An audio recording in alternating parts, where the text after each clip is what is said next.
ලකුණු ලකේ නම හොබවන රට පුරාම රසගෙන යන අවුලේ සෑම රස කර කන මාතර ෆ්‍රීල නූඩල්ස් ටේස්ට් එකේ ට්‍රස්ට් එක.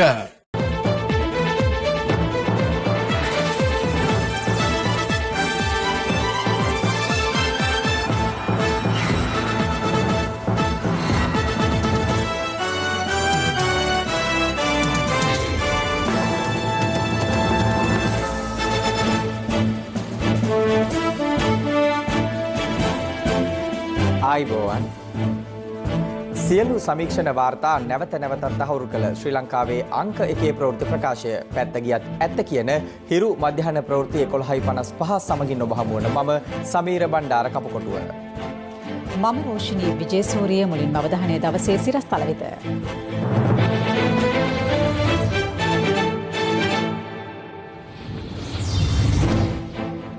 කොළඹ නගරයේ කොවිඩ් අවදානම කොළඹ නගරය තුළින් අහඹු ලෙස 400ක් සාම්පල් කරාම 19 දෙනෙක් පොසිටිව් වුණා. ඒ කියන්නේ 105ක්. කොවිඩ් ආසාදනය නිසා සංකූලතා සහිත පුද්ගලයින්ගේ ආයු කාලය වසර 10කින් අඩුවන බව පර්යේෂණයකින් හෙළිවෙයි. කොවිඩ් හමුවේ අමතක නොකළ යුතු ඩෙන්ගු. ඩෙන්ගු අමතක කරන්න එපා. ඩෙන්ගු රෝගයත් නැවතත් විශේෂ වීමේ අවදානමක් තියෙනවා. දියවන්නා අධ්‍යාරක්ෂක කලාපයේ ආරක්ෂක බෝට්ටුවක් හා ඔරුවක් ගැටි අයෙක් අතුරුදන්.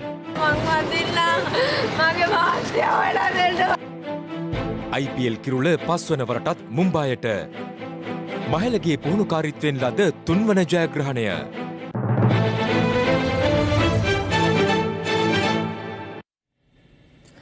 මෙරට කොවිඩ් දෙවන රැල්ල ආරම්භ වී ගත වූ දින 40කට ආසන්න කාලය තුල කොවිඩ් මරණ 30ක් වාර්තා වී තිබෙනවා. ඊයේ වාර්තා වූ කොවිඩ් මරණ 5ද සමගයි. මේ අතර ඊයේ තවත් ආසාදිතයන් 430 දෙනෙකු වාර්තා වීමත් සමග මෙරට සමස්ත ආසාදිතයන් සංඛ්‍යාව 14715 දක්වා ඉහළ ගියා. දවසේ පුවත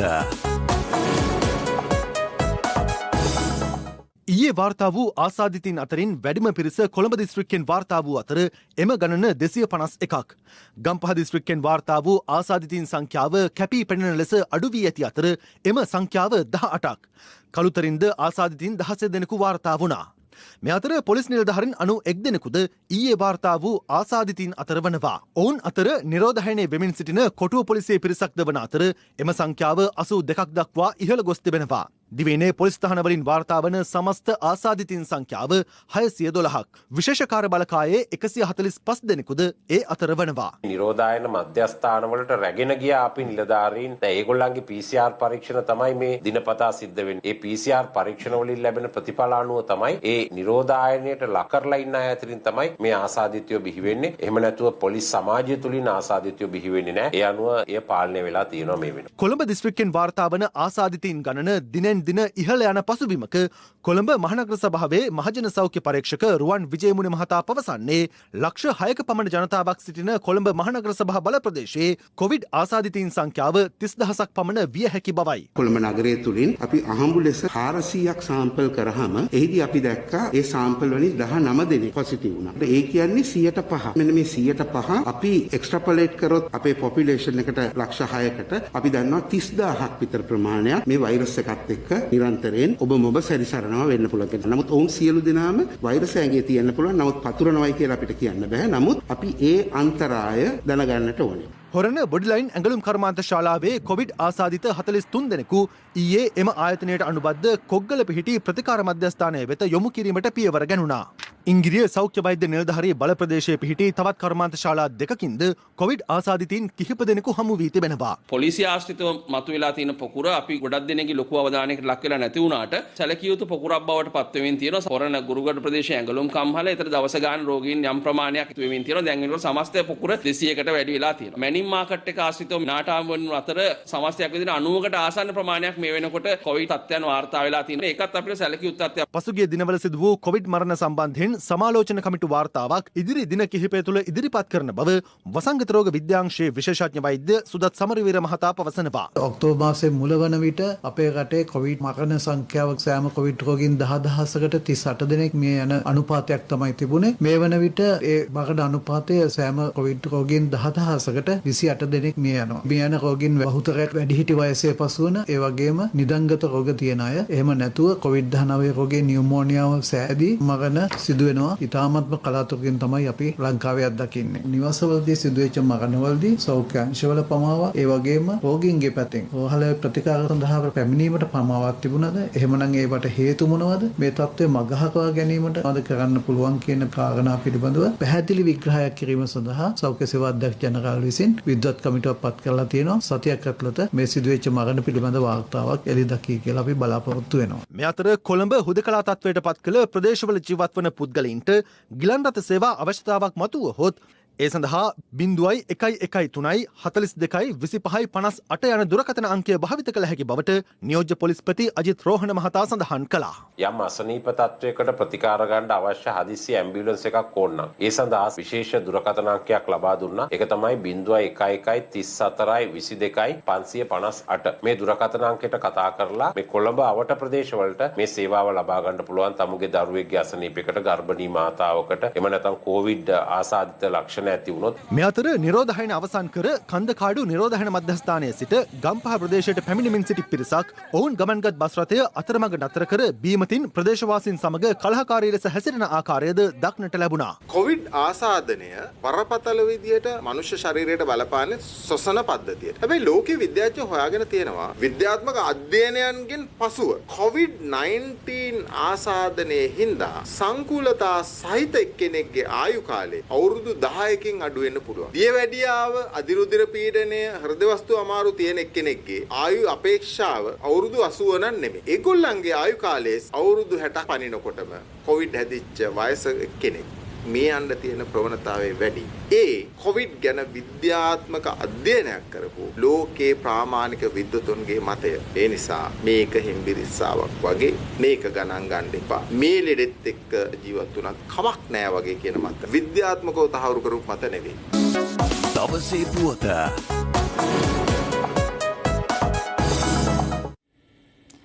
කොරෝනා වසංගත ව්‍යාප්තිය හමුවේ මගී ප්‍රවාහන බස් ගාස්තු 20%කින් ඉහළ දැමීමට රජය කටයුතු කළද බස් ධාවනය සාමාන්‍ය තත්ත්වයට පත් නොවනු ඇති බව බස් සංගම් පවසනවා.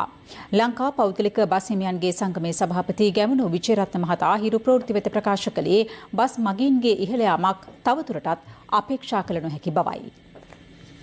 ප්‍රවාහන අමාත්‍යාංශය විසින් ඊයේ හඳුන්වා දුන් නව සෞඛ්‍ය මාර්ගෝපදේශ මාලාවට අනුව අවසර හිමිවන්නේ බස් රථවල ආසන ගණනට පමණක් මගින් ප්‍රවාහනයටයි. කොරෝනා අවදානම් මට්ටම අනුව බස් ගාස්තුව පිළිබඳවද ක්‍රමවේද 3ක් හඳුන්වා දුන්නා. ඒ අනුව පොදු මගී ප්‍රවාහන සේවා බස් රථවල ගාස්තු ඊයේ මධ්‍යම රාත්‍රියේ සිට 120කින් ඉහළ නැංගුණා. දැන්ට අපි සෞඛ්‍ය බලධාරීන් තීන්දුවක් ගත්තොත් හෙට ඉඳලා දුරස්ථභාවය ආරක්ෂා කරන් යන්න ඕනි කියලා එදා ඉඳලා තමයි ඒක. දැන් එහෙම එකක් නැහැ. සීට් ගානට ගෙනියන්න දෙනවා දැන්. ඒතකොට සීට් ගාන දෙනකොට අපි 1.2ක තමයි වැඩිවීමක් බලාපොරොත්තු මගින් ආසන ගණනට පමණයි. දැන් මේක අර නිරෝධායන නීතිත් එක්ක යම්කිසි තැනක ගැටෙනව නේද නියෝජ්‍ය පොලිස්පතිතුමනි?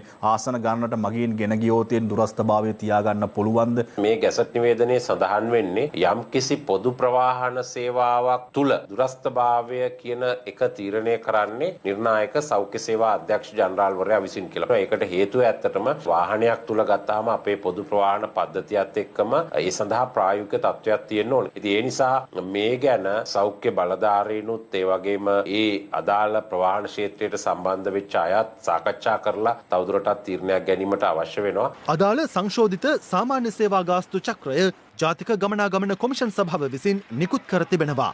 ඒ අනුව රුපියල් 12ක්ව පැවති අවම සාමාන්‍ය සේවා බස් ගාස්තුව රුපියල් 14ක් දක්වා ඉහළ යනවා. අනෙකුත් ගාස්තුද 120කින් ඉහළ යාමත් සමග මෙලෙස සංශෝධනය වනවා. මෙම නව සංශෝධනය අනුව සාමාන්‍ය සේවා ගාස්තු චක්‍රයේ උපරිම ගාස්තුව ලෙස සටහන්ව තිබූ රුපියල් 473ක ගාස්තුව රුපියල් 567ක් දක්වා ඉහළ දැමුණා. බස් රථ ගාස්තු ඉහළ නැංවීම පිළිබඳ ලංකා පෞද්ගලික බස් රථ හිමියන්ගේ සංගමේ සභාපති ගැමුණු විජේරත්න මහතා මෙලෙස අදහස් පළ කළා.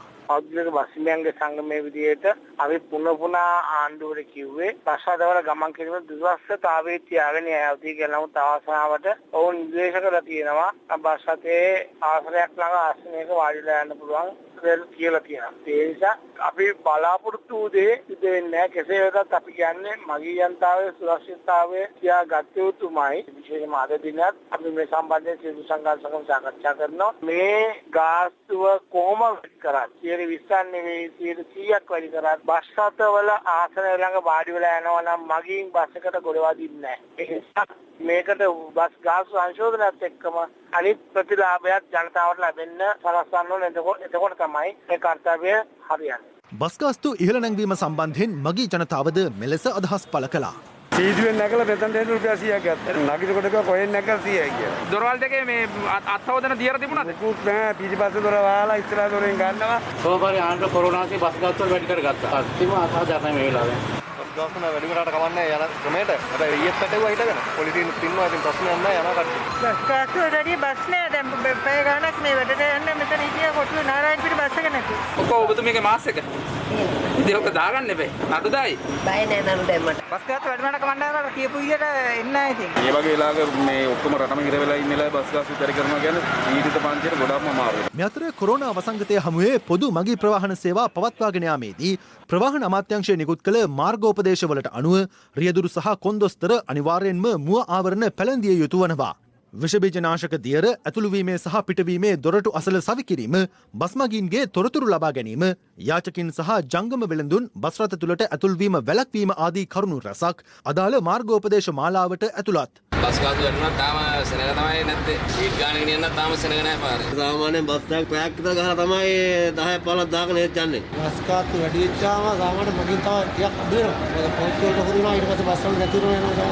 AC බස් සාමාන්‍යයෙන් බර්ණ ගන්නට වඩා දැන් කොහොම මේ තෙන්ටයිසර් මේ අත්වදන දියර හයි කරාද? නෑ හයි කරා නෑ සබන් තියෙනවා. සබන් තියනවද? දැන් සබන් ගාලා දෙන්න ඕනේ ඇතුළට. ඇතුළේ එහෙම නෑ. මේ අතර කොළඹ මැනින් වෙළඳ පොලේ කටයුතු ලබන සඳුදා සිට පෑලියගොඩ ප්‍රදේශයට රැගෙන යාම සම්බන්ධයෙන් පොලිස් මාධ්‍ය ප්‍රකාශක නියෝජ්‍ය පොලිස්පති අජිත් රෝහණ මහතා මෙලෙස අදහස් පළ කළා.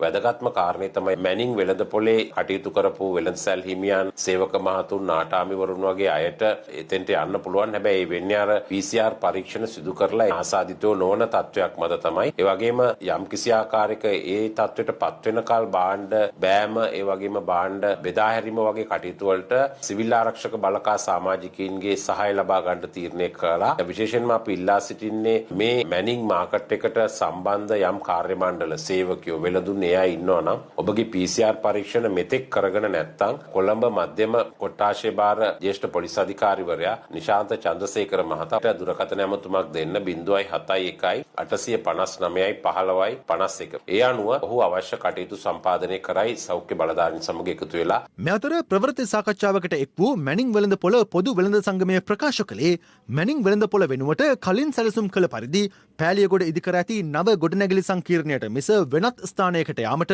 තමන් අකමැති බවයි.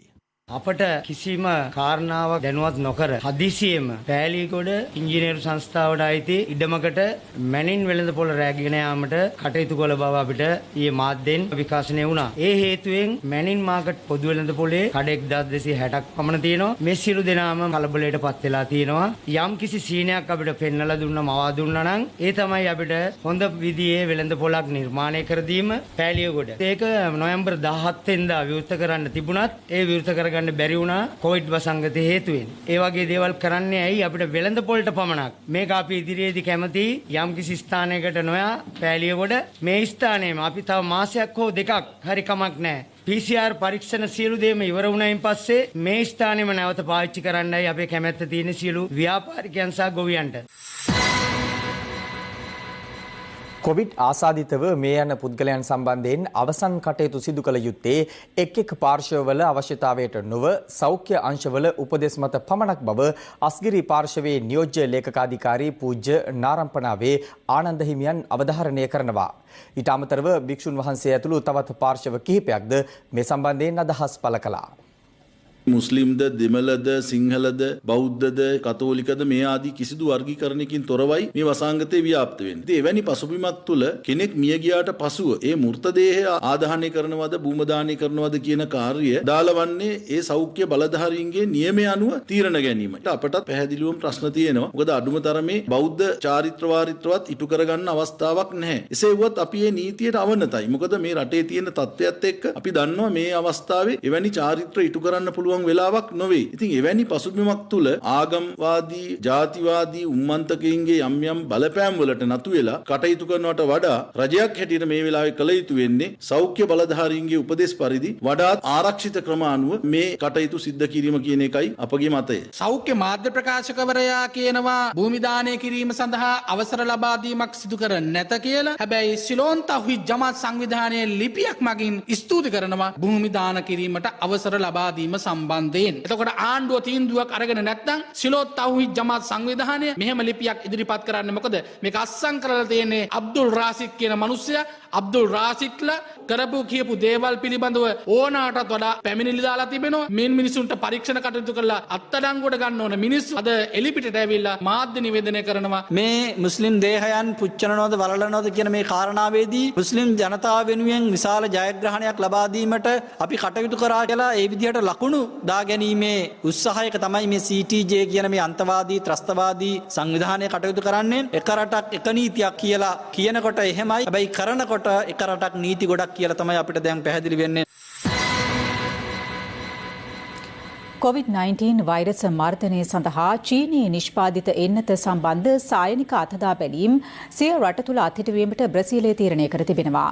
මේ අතර ඉන්දියාවේ COVID-19 වෛරසයේ තුන්වන රැල්ලක් ඇතිවීමේ අවධානමක් පිළිබඳ ඒ රට සෞඛ්‍ය අංශ අනතුරු අඟවනවා. ලෝපුරා වාර්තා වන COVID-19 වෛරස ආසාදිතින් සංඛ්‍යාව මේ වන විට 5,18,9,844ක් දක්වා ඉහළ ගොස් ඇති අතර සමස්ත මරණ සංඛ්‍යාව 1,27,9,531ක් බවටයි පත්ව ඇත්තේ. මේ අතර COVID-19 වෛරස මර්ධනය සඳහා චීනයේ නිෂ්පාදිත සිනොමැක් එන්නතේ තෙවන මට්ටමේ සායනික අත්හදා බැලීම් සිදු කිරීම අත්හිටුවීමට බ්‍රසීලය තීරණය කර තිබෙනවා. ඒ පසුගිය ඔක්තෝබර් 29 වන දින බ්‍රිතාන්‍යයේ නිෂ්පාදිත ඔක්ස්ෆර්ඩ් එන්නතේ අත්හදා බැලීම්වලදී පුද්ගලයෙකු මරණයට පත්වීම සහ තවත් සංකූලතා ඇතිවීම හේතුවෙන් පැන නැගුණු ගැටලුකාරී තත්ත්වයන් සැලකිල්ලට ගනිමින් යුරෝපා කලාපයේද කොවිඩ් ආසාදිතින් ඉහළ යාමක් වාර්තා වන අතර ඉන් ආසාදිතින්ගේ ප්‍රබල වර්ධනයක් පෙන්නුම් කෙරෙන්නේ ප්‍රංශය තුලයි. ඒ අනුව කොරෝනා ආසාදිත ලැයිස්තුවේ ප්‍රංශය දැන් පසුවන්නේ 4 වන ස්ථානයේ. මේ ඉතාලියේ රෝහල්වල සෞඛ්‍ය පහසුකම් ප්‍රමාණවත් නොවීම හේතුවෙන් රෝගීන් සිය මෝටර රථ තුල අපහසුතාවෙන් සිටින අයුරු විදෙස් මාධ්‍ය වාර්තා කර තිබෙන ආකාරයයි. තවමත් ලෝ වැඩිම ආසාදිතින් සංඛ්‍යාවක් වාර්තා වන්නේ ඇමරිකාවෙන්. අකණ්ඩව 8 වන දිනටත් එරටින් වාර්තා වන ආසාදිතින් ලක්ෂය ඉක්මවා තිබෙනවා. ගෙවුණු සතිය තුළදී ඇමරිකාවේ ළමුන් අතර 74,000කට වැඩි පිරිසකට COVID-19 වෛරසය ආසාදනය වී ඇති බවත් වාර්තා වුණා. එය කොවිඩ් ව්‍යාප්තිය හමුවේ එක් සතියකදී වාර්තා වූ ඉහළම ළමා ආසාදිතින් සංඛ්‍යාවයි. ඩෙන්මාර්කයේ COVID-19 වෛරසයේ නව ප්‍රභේදයක් මුගටි විශේෂයක් හරහා ව්‍යාප්ත වීමත් සමගම එම මුගටින් මර්ධනය කිරීම සඳහා එරට සෞඛ්‍ය අංශ මුහුණ දී ඇත්තේ දැඩි අභියෝගයකටයි. එම සතුන් විශාල සංඛ්‍යාවක් ගොවිපළවල ඇති කිරීම හේතුවෙන් තවමත් වෛරසයේ දෙවන බලපෑම පවතින්නේ ඉන්දියාවටයි. ඒ රට තුළ COVID-19 වෛරසයේ තුන්වන රැල්ලක බලපෑමක් ඇති වී ඇති බවටත් සෞඛ්‍ය අංශ අනතුරු අඟවනවා. ඒ ඉන්දියාව තුළ පවතින වායු දූෂණය, සීතකාල ගුණය සහ පවතින උත්සව සමයේ ඒ රට ජනතාව සමාජයට දැඩිව නිරාවරණය වීම හේතුවෙන් බවටයි ඔවුන් පෙන්වා දෙන්නේ. මේ අතර වෛරසයේ ආසාදනයෙන් සුවය ලැබූ කොවිඩ් ආසාදිතයින් මානසික ආබාධවලට ගොදුරු වීමේ අවධානම ඉහළ බව ලෝක සෞඛ්‍ය සංවිධානය පවසනවා.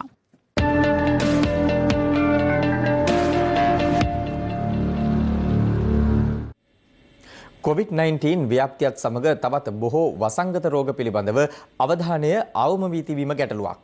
මේ සිහි කැඳවීම කොවිඩ් රෝගයට නොදෙවෙනි විය හැකි ඩෙංගු රෝග වාහකයන් ගැනයි. 2019 වසරේ මෙරටින් ඩෙංගු රෝගීන් 1,50,49ක් වාර්තා වූ අතර මේ වසරේ මේ දක්වා වාර්තා වන ඩෙංගු රෝගීන් සංඛ්‍යාව 28,944ක්.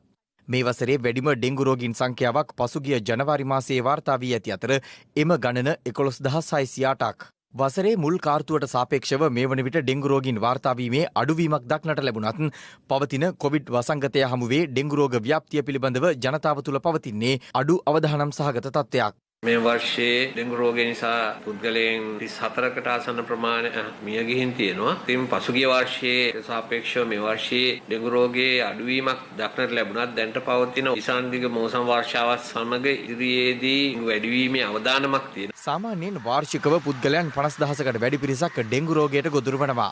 වසංගත රෝග විද්‍යා ඒකකයේ දත්තවලට අනුව ඩෙන්ගු රෝගයෙන් වාර්ෂිකව මෙරටට අහිමි වන ජීවිත ගණන 50කට අධිකයි.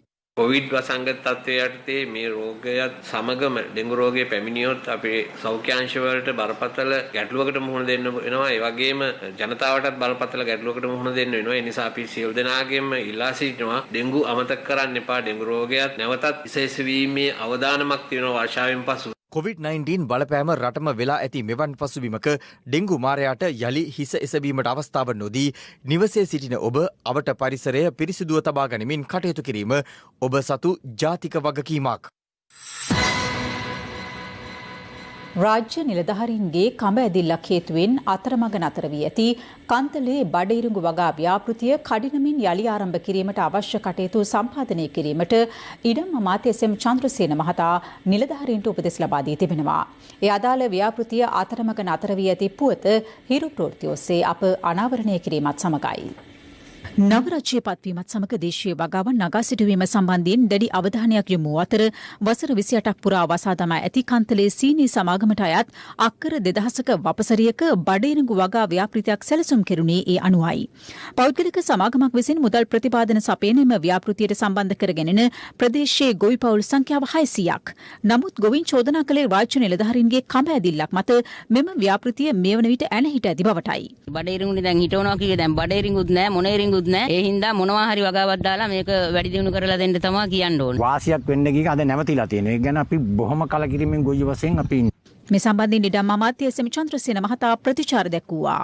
අවුරුදු 27ක් තුළ මේ ඉඩම් උඩු ඉඩම් බවට පත් වෙලා විශාල වශයෙන් ගොවි ජනතාවට ගොවිතැන් කරන්න තියෙන අවස්ථාව මේ නිසා නැති වෙලා තියෙනවා. මාධ්‍ය වලින් අපි දැක්කා මේකට යම් බාධාවල් තියෙනවා කියලා. බාධාවල් සියල්ල ඉවත් කරන්න වෙන විදිහට මම අද උපදෙස් දුන්නා අපේ ඉඩම් අමාත්‍යාංශයේ නිලධාරීවරුන්ට. මේ සමාගම් වල තියෙන ගැටලුව විසඳා ගන්න තුරු මේ ඉඩම් අමාත්‍යාංශයේ ලේකම්තුමාට මම උපදෙස් දුන්නා. කන්තලේ ප්‍රාදේශීය ලේකම්තුමියට කියලා මේ ඉඩම් ටික අක්කර 5 ගානේ తాවකාලිකව බෙදලා දෙන්න ඒ කන්නේ වගාව සඳහා කියලා. මාධ්‍ය සියල්ල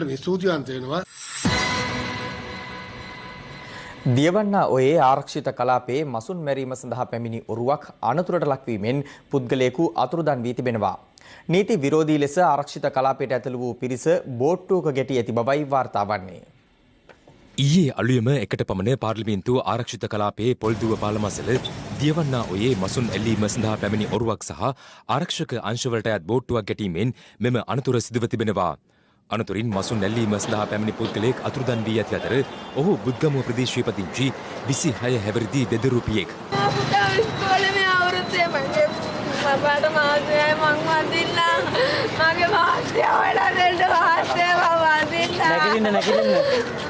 සති දෙක තුනක් හිටියා අපි නිරෝධායනය කළා අන්තිමට ගියේ සල්ලි නැතිනම් මගේ පුතා ඉස්කෝලේ යනවා. ඔවුන් බත්තරමුල්ල දියවන්නාවේ පොල්දුව පාලමසලින් ආරක්ෂක දැල ඉවත් කොට පාර්ලිමේන්තු ආරක්ෂක කලාපයට ඇතුළු වී තිබෙනවා. ඔයාලට ඉතර ඇවිල්ලා දැලක් එළුවා එතන අයිනේ. දැල එල්ලලා ඉවරලා ඔක්කොම කරලා ඉවරලා අපි වන්නලා කරලා දැල ගන්න හදනකොට තමයි එයා පැත්තේ ටෝච් ගහගෙන ඒ බෝට්ටු තියෙන කට්ටියක් ආවා මේ පැත්තට. මේ පැත්තට ආපු වෙලාවේ මේ ඕ කියලා නතර කරාන් පස්සේ ඒ කට්ටියට ඇවුන්නේ නැහැ වගේ එහෙම කෙලින්ම අපේ ඇඟ මේ බෝට්ටුව කඩාගෙන ඇඟ උට්ටම ආවා. ඊට පස්සේ කරන්න දෙයක් නැතුව දෙන්න දෙපැත්තට පැන්නා. පැන්න පාර ඉවරලා මං ඊට පස්සේ ටක් ගාලා මං යට ගිහිල්ලා උඩ ආවා. උඩ පාර මං බෝට්ටුව අල්ලගත්තා. අපි මේක තමයි ඉතින් ජීවත් වෙන්න කරන්න රස්සාවස. මේ පැත්තට එන එකේ මොකද අවසර තියෙනවද කොහොමද? අවසර නම් තිබෙන්නේ නැහැ. අවසරයක් තිබෙන්නේ නැහැ. මිනිස්සු දෙන්නේ කින්නවා කියලා තේරෙනවා නේ. ඒක කෑ ගහලා අපි කතා කරලා නතර කරන්න නතරනෝට ඒක නතර කරන්න නැතුව කෙලින් මේ කට්ටිය ලයිට් ඔෆ් කරගෙන කෙලින්ම ආවේ අඟ උත්තම. අතුරුදන් වූ පුද්ගලයා සොයා මේ වන විටත් පොලිසිය සහ කිමිදුම්කරුවන් එක්ව මෙහෙයුම් ආරම්භ කර ඇති බවයි වැලිකඩ පොලිසිය සඳහන් කළේ.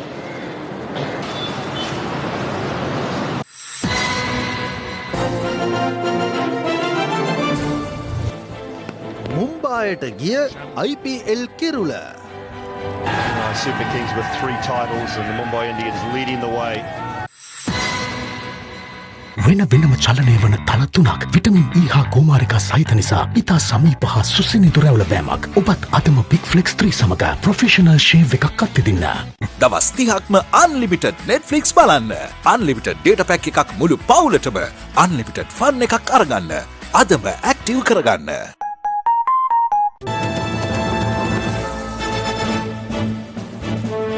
සෑම රජයකම සංවර්ධන සැලසුම් අතර ග්‍රාමීය සංවර්ධනයට ප්‍රධාන තැනක් හිමිවන බව නොරහසක්. නමුත් බලධාරීන්ගේ නෙත නොගැටුණු ගම්මාන රැසක ජනතාව තවමත් ජීවිත සටනට මුහුණ දෙන්නේ දුෂ්කරතා රැසක් මැදයේ. අද රතු මිනිත්තුවේ අවධානය යොමු වන්නේ එවන් ගම්මානයක ගැටලු පිළිබඳවයි.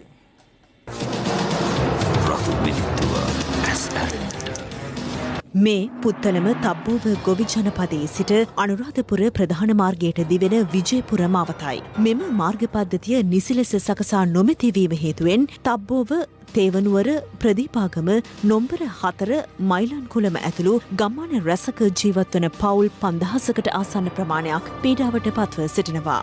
ගම්වාසීන් පෙන්වා දෙන්නේ ගැබිණී මාතාවන් මෙන්ම වයෝවෘද්ධ ජනතාව මේ හේතුවෙන් අසරණ වන අවස්ථා බහුල බවයි.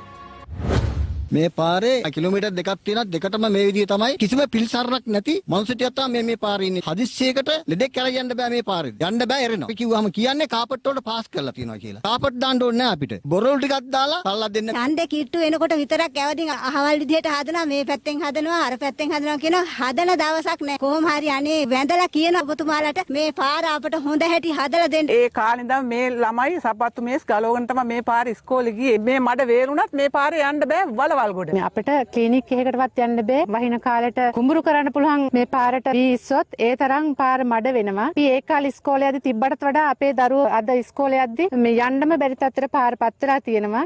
ගමනාගමන ගැටලුව මෙන්ම මෙම ගම්වාසීන්ට සිය ප්‍රධාන ජීවිකාව වූ කෘෂිකර්මාන්තයට ගැටලු මතුව ඇත්තේ වන අලි උවදුර හේතුවෙන්. රාත්‍රී කාලයේ ගම්වදින වන අලි සිය බව භෝග සියල්ල වනසා දමන බවයි ගම්මුන් පෙන්වා දෙන්නේ.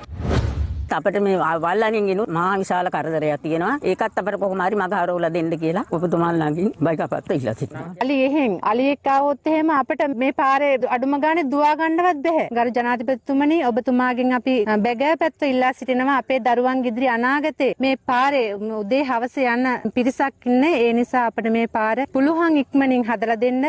ගම්මානයට පිවිසෙන මාර්ගය කඩිනමින් පිළිසකර කර වනවලි උවදුරෙන් මිදී ආරක්ෂිතව ජීවත් වීමට හැකි පරිසරයක් සකසා දෙන ලෙස ඔවුන් කරන මෙම ඉල්ලීමට බලධාරීන්ගේ සවන් යොමු වන්නේ කවදාද? එතෙක් රතු මිනිත්තුව අවධානයෙන්.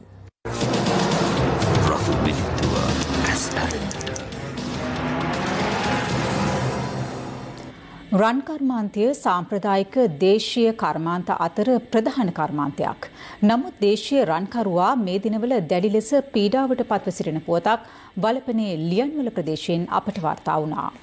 මේ රන් කර්මාන්තය සමග වසර 400ක පමණ ඉතිහාසයකට උරුමකම් කියන වලපනේ ලියන්වල ගම්මානයයි. ග්‍රාම සේවා වසම් 4කින් යුත් මෙම ගම්මානයේ 700කට වැඩි කර්මාන්තකරුවන් පිරිසක් රන් කර්මාන්තයේ නියැලෙනවා. COVID-19 වෛරසයත් සමග ස්වර්ණාභරණ මිල විශාල ලෙස ඉහළ යාමත් සමග පරම්පරා ගණනාවක් තිස්සේ මේ කර්මාන්තයේ නියැලෙන්නන් අද වෙන විට පත්ව සිටින්නේ දැඩි අසරණ තත්වයකටයි. මේ ගැන කතා කරන්න ආයතනයක් නැහැ. කියන්න තැනක් නැති නිසා අපි අසරණතාවයට පත් වුණා. කොරෝනා වලින් පස්සේ අපිට තවත් මරු පහරක් වෙදිලා. ඒ තමයි ස්වර්ණාභරණ මිල අධික ලෙස ඉහළ ගිහිල්ලා මේ වෙනකොට රක්ෂාව කරගන්න විදිහක් නැහැ. අපි බඩු දෙන කඩවලට බිස්නස් නෑ කියලා තමයි ඒගොල්ලෝ කියන්නේ. ඒගොල්ලෝගෙන් අපිට ගන්න තියෙන රත්තරන් පවා අපිට ලැබෙන්නේ නැහැ. රජයට බරක් වුණේ අපි අපේ ව්‍යාපාරය අපි සක්මක් කරගෙන ගියා. රත්රන් මිල ඉහළ යාම හේතුවෙන් ඔවුන්ට තම නිෂ්පාදන සඳහා අවශ්‍ය රත්රන් මිලදී ගැනීම සහ නිෂ්පාදන ඇණුම් ඉතා පහළ මට්ටමක පැවතීම ගැටලුකාරී තත්වයක් බවට පත්ව තිබෙනවා. මේ රටේ කර්මාන්තකරුවන්ට අපි කරපු පාපයක්ද කියලා හිතනවා. මොකද අද කතා කරන ලෝකයේම මේ දේශීය නිෂ්පාදන සාම්ප්‍රදායික කර්මාන්ත කියලා මේ ශාස්ත්‍රයේ පිළිබඳව කිසිම තැනක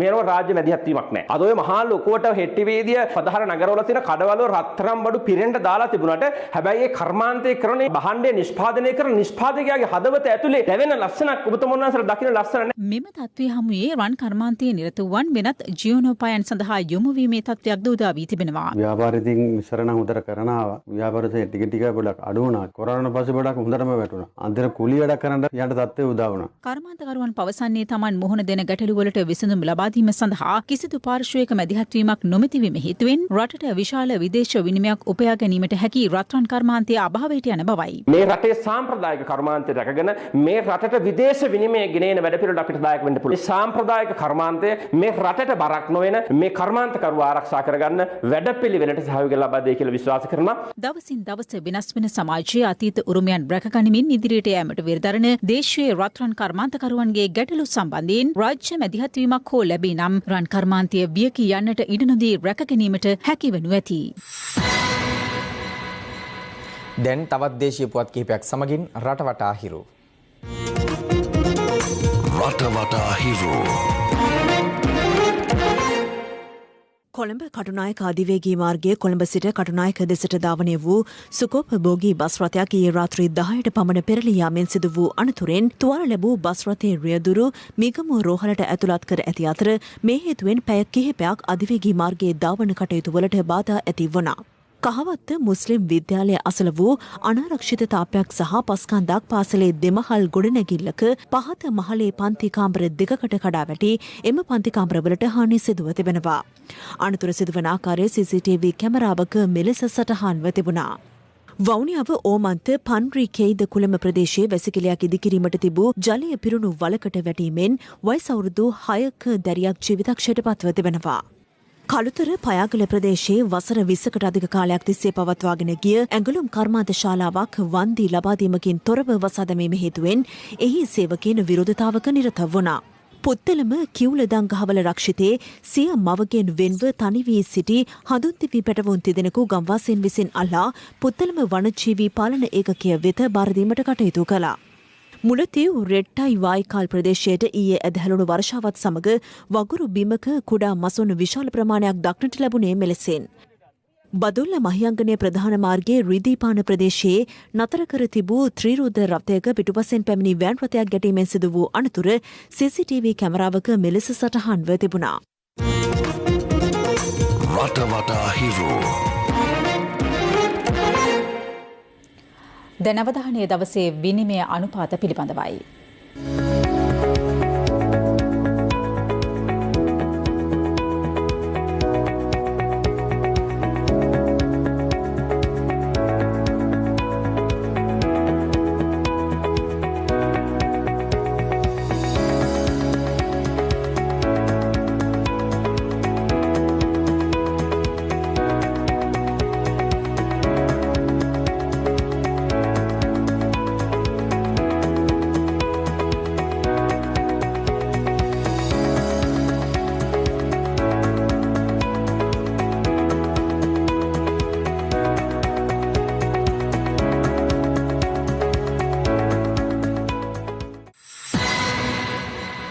හිරු 11:55 මධ්‍යහන ප්‍රවෘත්ති මින්නිමාවට පත් වෙනවා.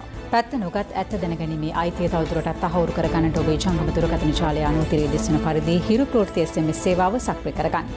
අපි යලි හමුවන්නේ සවස 6:55ට. සුබ දවසක්. සුබ දවසක්.